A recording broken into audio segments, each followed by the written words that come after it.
Tymm, are you on the air? Can you hear us? I am on the air. Okay, there we go. How's it going, Tymm? It's going very well, actually. I got to play a little D&D today, so I'm good. I'm fine. I'm very happy.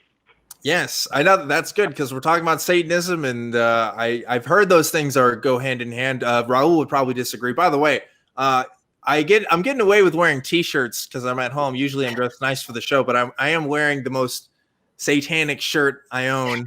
I just wanted to put that out there because I think that's funny. Obviously, Pokemon and Satanism don't have much to do with each other. Same thing with D&D and Satanism, but you know.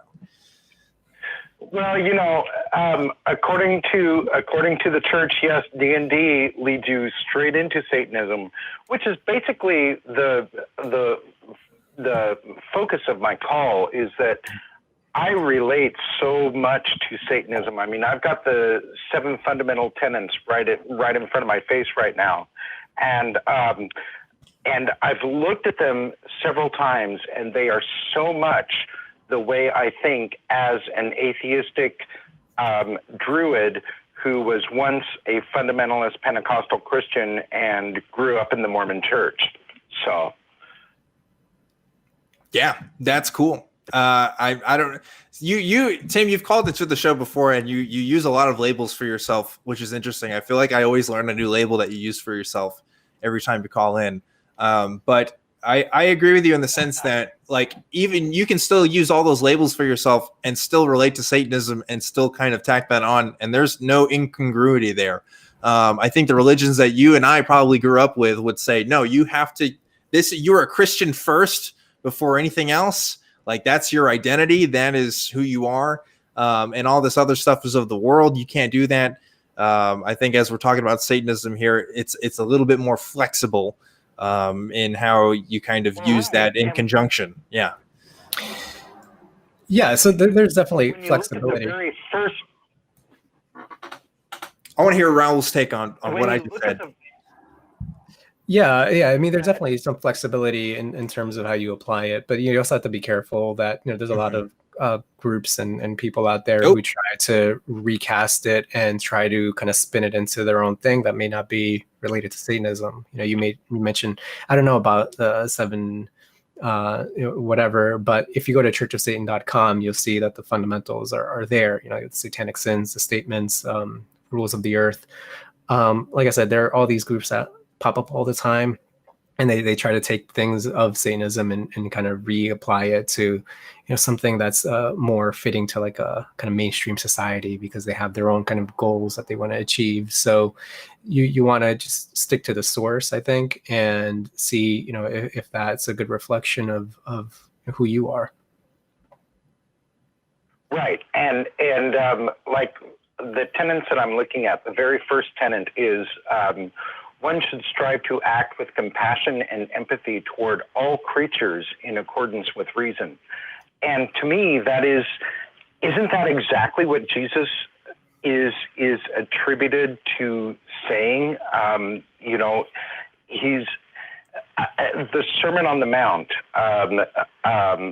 and everything that is attributed to Jesus in the Gospels is exactly the very first fundamental tenet of the Satanic Temple.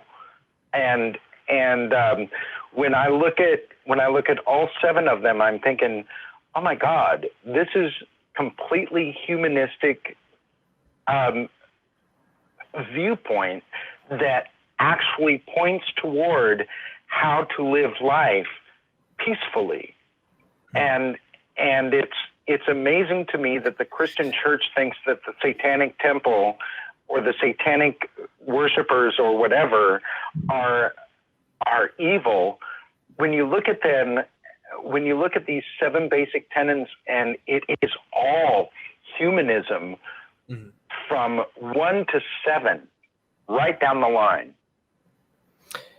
Right. And you actually, you bring up a really good point, actually, because you mentioned that those are the tenets of the Satanic Temple, which is one of those groups that kind of take some of the trappings of Satanism and they make it into something else. And you actually are absolutely right that first first point of theirs as a great reflection of Christianity, right? So I think that's what they did, was they took the trappings of Satanism, the symbols, some of the atheistic aspects of it, but they really kind of reapplied it to kind of a more like a secular form of Christianity, because that sells. I mean, and they've got a political agenda. They've got their activism that they're involved in, and so that requires hitting a kind of mass audience, right, and getting a lot of people to agree with you. A lot of people who are herd-minded, who are attracted to maybe Christian ideology or Christian philosophy, but don't like the whole kind of Jesus thing. But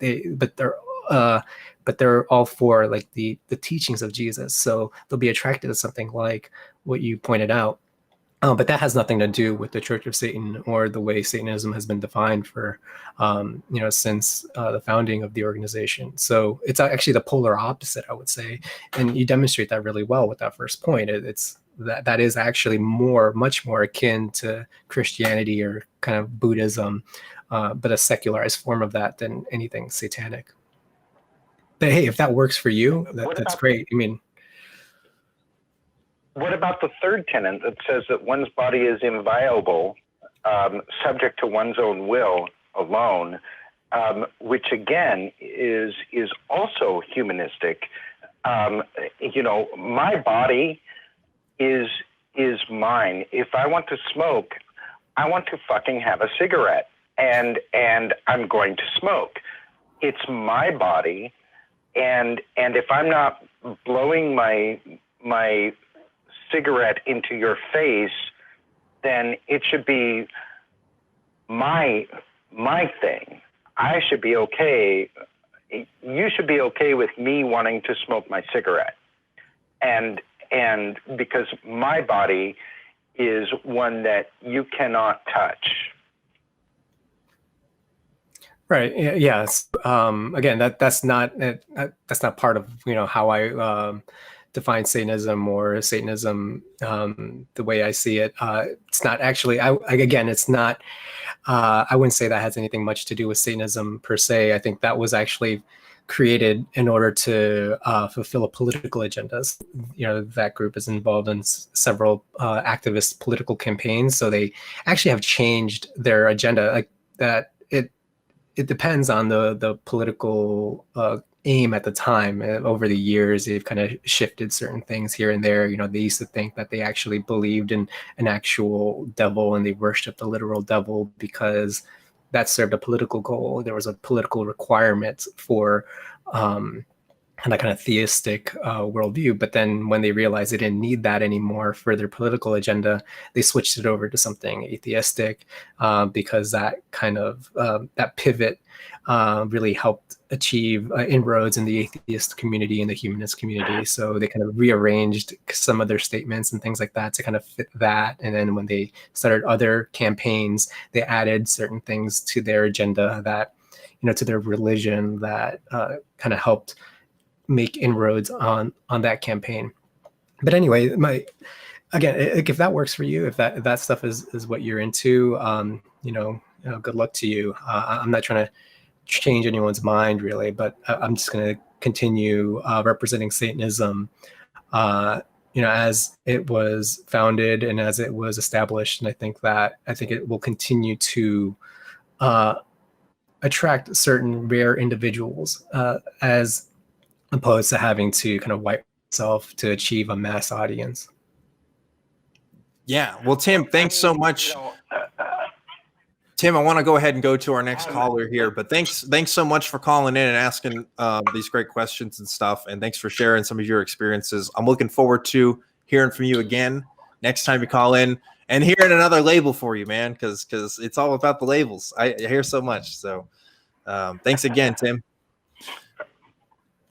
Right. And here we go. Okay, so we got one more call here I want to get to before we kind of wrap up the show in a bit. But I did have a question I wanted to ask you because, you did talk about secular humanism again, and it's going through my mind because that is a label I've used for myself, and I've never questioned it. Not quite in the same way that you have as what maybe could be wrong with that label, or at least where disagreements could be with Satanism. Do you think it's possible to be a secular humanist and a Satanist at the same time? Or do you think that those two philosophies just have no real crossroads? I mean, I think it could happen. I think and I know some people, some Satanists who lean secular humanists or influenced by secular humanist writers and thinkers, and they might even consider themselves, Satanists and secular humanists. I mean, it really depends on what your,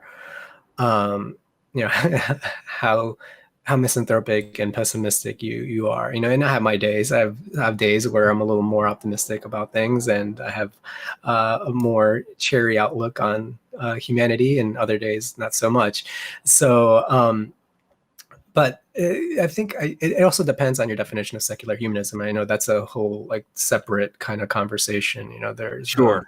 there are different groups that define it in different ways with different priorities. But the big takeaway, I think, is recognizing man as an animal, but not a kind of not superior to any other animal. I think is how I would say it varies from secular humanism.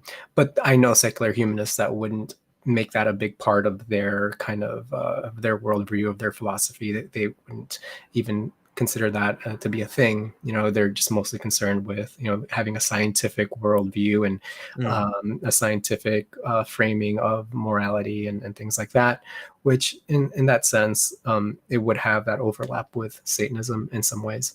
Okay, well, good. I'm just trying to figure out if I need to integrate Satanism into my identity now, along with secular humanism. So maybe that's some more research on my part that I got to do. But I do want to get to our next call.